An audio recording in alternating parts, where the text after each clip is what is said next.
make him reach in a little bit, make him make mistakes, and then get to him before Quinonez can get close.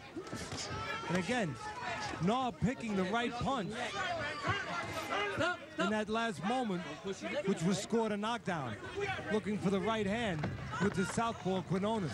So after his best round in terms of output in the 6th round, Narh scores the knockdown here in the 7th round. Well, you know, Narh has been a pretty honest guy. He said before the fight he loves fighting lefties. So far, he has shown why. Was in the 2000 Olympic Games, lost his 2nd fight, turned pro back in Africa, and then after running his record to 9-0, came to the United States. Now 16-1 and in control here against Steve Quinonez. In control indeed, doing a much better job of keeping distance.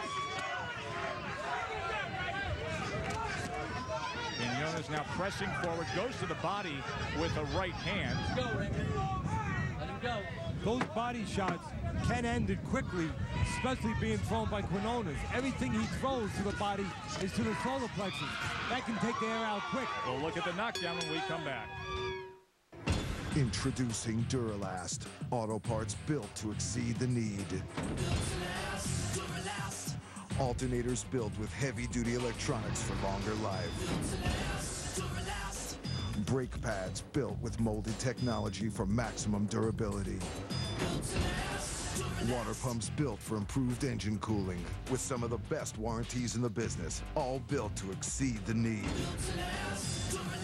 Only at AutoZone.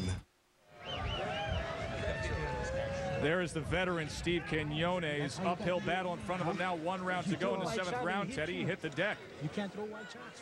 Take a look here. You're going to see Narh step back, create room, and a beautiful straight right hand lands flush. Good call by the referee. Here's a second look at it. Narh sets it up by stepping back, allowing Quinonez to reach in, make a hole, and he filled that hole with the southpaw with a good straight right hand. And you could see that right foot kind of catch the canvas, and that's why physically it gave the appearance of a slip, but it was that right hand that put down Steve Quinonez. So the 8th and final round, the 35-year-old veteran and 11.5-year pro, Steve Quinonez, seemingly behind on the scorecards, on Teddy's scorecard, well behind, 69-64.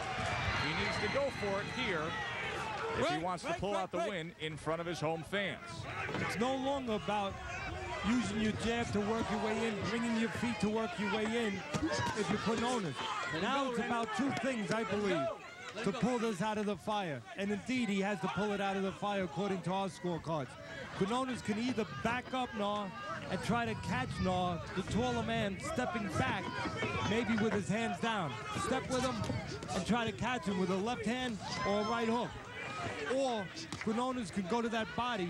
He likes to go to the solar plexus.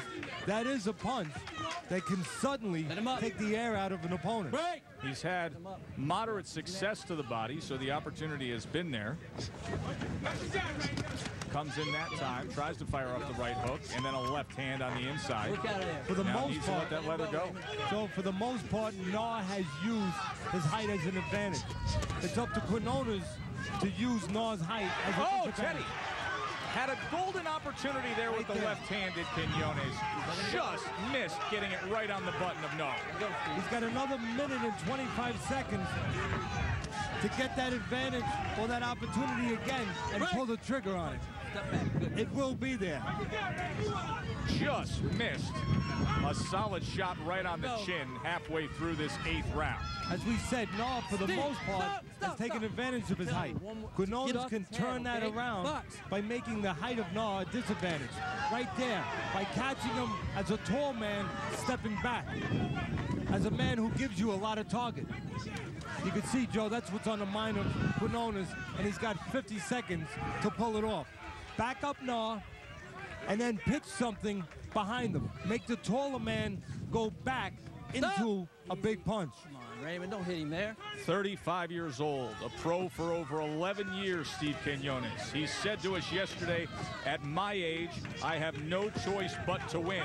Now he has no choice but to go for it with under 30 seconds to go in this 8-round fight.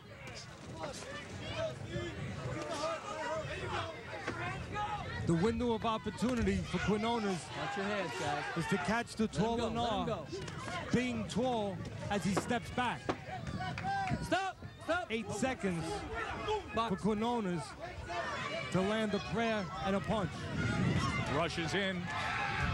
Not enough. Good job. Southpaw likely went south tonight.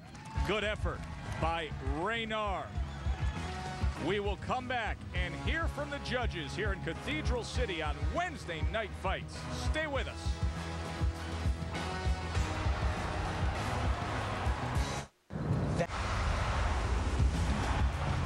Tomorrow night, live from Las Vegas, the Contender Special featuring the Latin Snake Sergio Mora and Contender favorite Alfonso Gomez. Next Wednesday, undefeated super middleweight Joey Spina out to prove he should have been a contender against Jesse Brinkley.